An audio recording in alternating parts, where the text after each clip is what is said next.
Hello नमस्कार दोस्तों, कैसे हैं आप लोग। उम्मीद करता हूँ ठीक ही होंगे। आज मैं बात करने वाला हूँ अरविंद अकेला उर्फ कल्लू जी के बारे में। जी हाँ, अरविंद अकेला उर्फ कल्लू जी को आपने सुना ही होगा। जी, आज मैं उन्हीं के बारे में बात करने वाला हूँ, अरविंद अकेला उर्फ कल्लू जी के नए गाने के बारे में।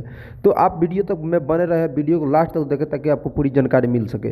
तो इसके पहले आप अरविंद अकेला उर्फ कल्लू जी के फैंस हैं और मेरे चैनल पर नए हैं तो चैनल को सब्सक्राइब कर दें, वीडियो को लाइक कर दें और बेल आइकन को भी दबा दें ताकि जब भी भोजपुरी का न्यू अपडेट आए और मैं डालूँ तो आप तक नोटिफिकेशन पहुंच सके और आपको जानकारी मिल सके। तो अरविंद अकेला उर्फ कल्लू जी का एक शानदार गाना रिलीज हो गया है। आप सेमारी म्यूजिक पर जाकर देख सकते हैं। गाना का बोल है पटाई लेब पतर की। जी हाँ, पटाई लेब पतर की। तो आप भी जाइए, गाना सुनिए और पतर की मोटकी जिसको मर्जी उसको पटाइए। जी हाँ, तो आपको गाना सुन के बताइए ज़रूर कि ये गाना कैसा है और कैसा नहीं। नीचे कमेंट बॉक्स में ज़रूर बताएं और आपको क्या लगता है ये गाना ट्रेंड करेगा कि नहीं करेगा, नीचे कमेंट बॉक्स में अपना राय ज़रूर दें।